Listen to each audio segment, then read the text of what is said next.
श्री गरुड पुराण अध्याय 22 सप्तद्वीपाची निर्मिती आणि वंशवृद्धी। प्राचीन काळामध्ये प्रियव्रत नावाचा एक चक्रवर्ती राजा होऊन गेला। त्याला 10 पुत्र होते। त्यांची नावे अग्निध्र, अग्निबाहू, अग्निवाह, द्युतिमान, मेघा, मेधातिथी, भव्य, शबल, पुत्र आणि ज्योतिष्मान अशी होती। या 10 मुलांपैकी मेघा, अग्निबाहू व पुत्र हे तिघेजण योगाचा अभ्यास करणारे होते। त्यांची पूर्वजन्माची पुण्यही मोठी होती। त्यांना सुखाची लालसा नव्हती। कोणत्याही प्रकारचा लोभ त्यांच्या मनात नव्हता। त्यांना स्वतःच्या राज्याची देखील अपेक्षा नव्हती।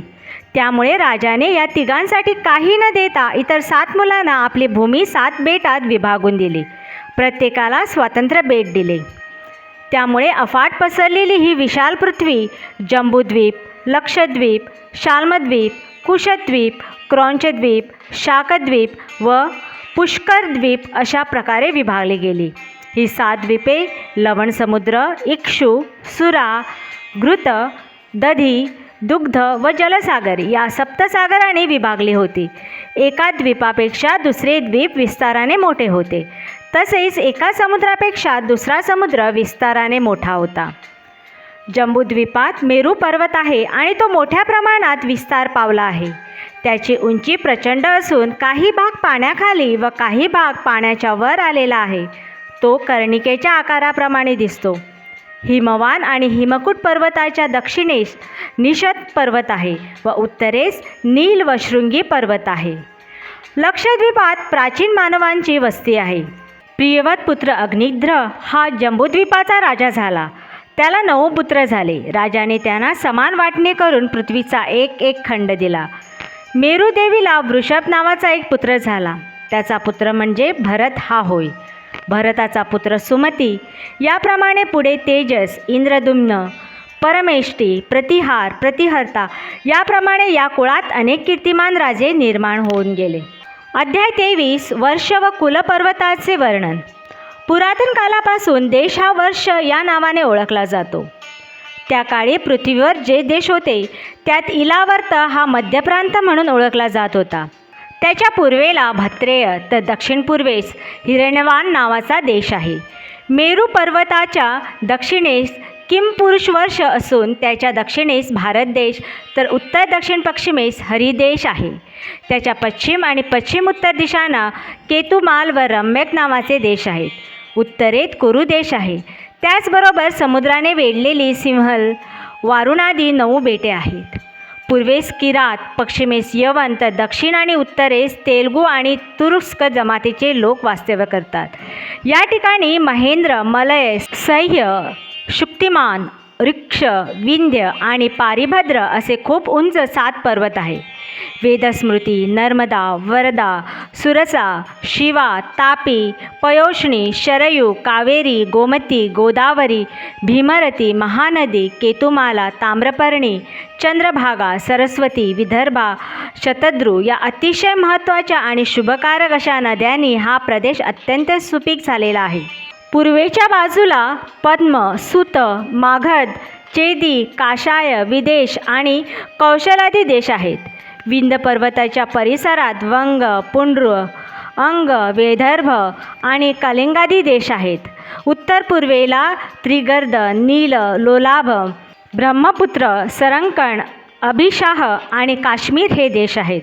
मध्य प्रदेशात राहणाऱ्या लोकांना पांचाल, कुरु, मत्स्य, योद्धेय, कुंती, शूरसेन असे म्हणतात। दक्षिणेस राहणारे पुलिंद, अश्मक, जिमूत, नय, कार्नाट, कांबोज आणि घाट हे होत। अंबष्ट, द्रविड, लाट, कंबोज, स्त्रीमुख, शक आणि अनर्थ लोक दक्षिण आणि पश्चिमेला राहतात। स्त्रीसाव्य, सैंधव्य, म्लेच्छ, नात्रिक आणि यवन हे लोक पश्चिम दिशेला राहतात।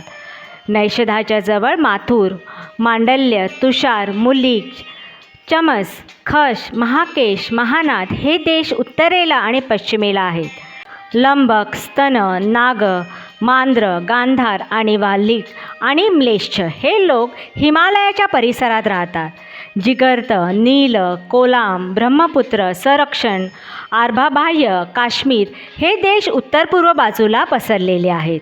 अध्याय 24 प्लक्षद्वीपादींचे वर्णन. प्लक्षद्वीपाचा अधिपती राजा प्रीतवर्याचा पुत्र मेधातिथी हा होता. त्याला 7 पुत्र होते. त्यांची नावे शातंभाव, शिशिर, सुखोदय, नंद, शिव, क्षेमक आणि ध्रुव अशी होती. मेधातिथीनंतर ते सर्व पुत्र प्लक्षद्वीपांचे राजे झाले व पुष्मान हा शाल्मल द्वीपाचे राज्य सांभाळत होता. त्यालाही 7 पुत्र होते. त्यांची नावे श्वेत, हरित, जिमूत, रोहित, वैद्युत, मानस व सप्रभ ही होत. या शाल्मल द्वीपात कुमुद, उन्नत, द्रोण, महिष, बलाहक, क्रौंच आणि कुकुत्मान नावाचे खूप उंच पर्वत होते. तसेच विशाल नद्या तेथून वाहत होत्या. त्यांची नावे योनिस्तोया, विस्तृष्णा, चंद्रा, शुक्ला, विमोचिनी आणि विधृती अशी होती. ज्योतिष्मान कुशद्वीपाचा राजा होय. त्यालासुद्धा 7 पुत्र होते. विद्रुम, हेमशैल, द्युतिमान, पुष्पवान, कुशेशय, हरी आणि मंद्राचल हे तेथील महान पर्वत होत. तेथेही परमपवित्र नद्या होत्या. दूतपापा, शिवा, पवित्रा, संमती, विद्युतदंभा, मही आणि काशी या होत. या नद्या कुशद्वीपातून वेगाने वाहतात. द्युतिमान हा क्रौंचद्वीपाचा राजा झाला. तेथेही उंच उंच पर्वत होते. क्रौंच, वामन, अंधकारक, देवावृत, महाशैल, दुंदुभी आणि पुंडरीकवान ही त्या पर्वतांची नावे होत. तेथेही पवित्र नद्या होत्या. गौरी, कुमुद्वती, संध्या, रात्री, मनोजती, ख्याती आणि पुंडरिका ही त्यांची नावे होत. शाकद्वीपाचा राजा भव्य हा होय. त्यालाही 7 पुत्र होते. शाकद्वीपातही परमपवित्र 7 नद्या होत्या. सुकुमारी, कुमारी, नलिनी, धेनुका, इक्षु, रेणुका आणि गबस्ती ही त्यांची नावे होत. पुष्करद्वीप हा समुद्राने पूर्णपणे वेढलेला आहे. त्याचा विस्तार फार मोठा आहे. तेथील भूमी सुवर्णमयी आहे. तेथे कोणत्याही प्रकारचा जंतू नाही. तेथे खूप लांब लोकालोक नावाचा पर्वत असून त्याच्या रांगा सर्वत्र पसरलेल्या आहेत. अध्याय 25 पाताळ आणि नरकाचे वर्णन. पाताळाचा विस्तार फार मोठा आहे. 7 प्रकाराचे पाताळ आहेत. त्याची नावे अनुक्रमे अतल, वितल, नितल, गबस्तिमम, महाख्य, सुतल आणि अज्ञ अशी आहेत. तेथील जमिनींची नावे कृष्ण, शुक्ल, अरुण, पीत, शर्करा आणि शैलकांचना अशी आहे. तिथे अनेक मोठे छोटे दैत्य राहतात. तिथे भुजंगाचा निवास आहे. नरक हा रौद्र पुष्कर द्वीपात आहे. नरक अनेक प्रकारचे आहेत. विविध प्रकारच्या नरकांची नावे रौरव, शुकर, बोधनताल, विशेषण, महाज्वाल, तप्तकुंभ, लवण, विमोहित, रुधिर, वैतरणी, कृमिश, कृमिभोजन, असीपत्रवन, कृष्ण, नानाभक्ष, पुयवह, पापवन्ही, ज्वालोद्भव, अक्षिव, सदंश, कृष्णसुन्न, तम, अविची, श्वभोजन, अप्रतिष्ठ, उष्णविची ही होत. जे लोक अनेक प्रकारचे पाप करतात त्यांचे सर्व आचरण तामस पद्धतींचे असते. ती माणसे आपल्या कर्माचे फळ भोगण्यासाठी या ठिकाणी येत असतात. येथे त्यांना अनेक प्रकारच्या दुःखी यातना भोगाव्या लागतात. नाना प्रकारच्या विष्ठा, शस्त्र, अग्नी यांनी वेढलेल्या नरकात ते लोळत असतात. या नरकाच्या वर उत्तरेला भूतादी लोक आहेत. जल, अग्नी, वायू आणि आकाशाने हे भूतादी लोक वेढलेले आहेत. ते ब्रह्मांड महान प्रधानांद्वारे वेढलेले आहे. तेथे नारायण यांचे वास्तव्य आहे. अध्याय 26 ज्योतिषशास्त्राचे वर्णन. श्रीहरी भगवान म्हणाले, सूर्याच्या 6 दशा मानाव्या, चंद्राच्या 15 दशा मानाव्यात, मंगळाच्या 8 दशा मानाव्या, बुधाच्या 17, शनीच्या 10, गुरुच्या 19, राहूच्या 12 दशा आणि शुक्राच्या 21 दशा मानाव्या. रवीची दशा दुःख देत असते. ती उद्वेग आणि राज्याचा नाश करीत असते. चंद्राच्या दशा विभूती देत असते. ही दशा सुख व मिष्टान्न देत असते. तर मंगळाची दशा दुःख देत असते. ती राज्य वगैरे गोष्टींचा नाश करणारी ठरते. बुधाची दशा चांगली स्त्री प्राप्त करून देणारी असते. ती राज्य देते व पैशांची वृद्धी करणारी असते. शनीच्या दशेमुळे राज्याचा नाश होतो आणि बंधुधर्माला दुःखदायक ठरते. गुरुच्या दशेमुळे राज्य प्राप्त होते. तसेच सुख, धर्म वगैरे चांगल्या गोष्टी करून घेणारी असते.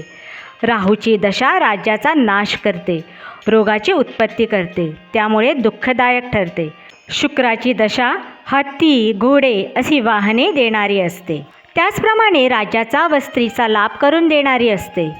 मंगळाचे क्षेत्र हे मेष आहे, शुक्राचे क्षेत्र वृषभ आहे, बुधाचे क्षेत्र मिथुन आहे, त्याप्रमाणे सोमाचे क्षेत्र कर्क आहे. सूर्य हा सिंहाचा स्वामी असतो, बुध हा कन्येचा स्वामी असतो. मंगळाचे क्षेत्र हे स्थित आहे. मंगळ हा मेष आणि वृश्चिक राशींचा स्वामी आहे. शुक्र हा तुला आणि वृषभ राशींचा स्वामी आहे. धनांचा स्वामी हा बृहस्पती आहे. मकर तसेच कुंभ या दोन्ही राशींचा स्वामी शनी आहे. गुरु हा मीनेचा स्वामी आहे. अध्याय 27. उचकीची विविध लक्षणे. उचकी देताना माणसाचे तोंड ज्या दिशेला असते त्यानुसार त्याला फळ प्राप्त होत असते. अशी उचकीची अनेक लक्षणे सांगता येतात. उचकी देताना माणसाचे तोंड जर पूर्व दिशेला असेल तर त्यापासून त्या माणसास महान फळ प्राप्त होते. मात्र तोंड जर पश्चिम दिशेला असेल तर वाईट असते. नैऋत्य दिशेला असताना उचकी आली तर त्यामुळे दुःख भोगावे लागते आणि त्यास संतापही होतो. पश्चिम दिशेला तोंड असताना जर ती उचकी आली तर मिष्टान्न देणारी ठरते. वायव्य दिशेला तोंड असताना उचकी आली तर त्यामुळे द्रव्याची प्राप्ती होते. उत्तरेकडे तोंड असताना उचकी आली तर भांडण होण्याचा संभव असतो आणि ईशान्य दिशेला तोंड असताना उचकी आली तर मात्र मरण येण्याचा संभव असतो. हे गरुड पुराण ऐकणाऱ्या सर्व श्रोत्यांची आध्यात्मिक व सर्वांगीण प्रगती व्हावी ही श्री ईश्वरचरणी प्रार्थना. Please like, share, comment and subscribe. Thank you.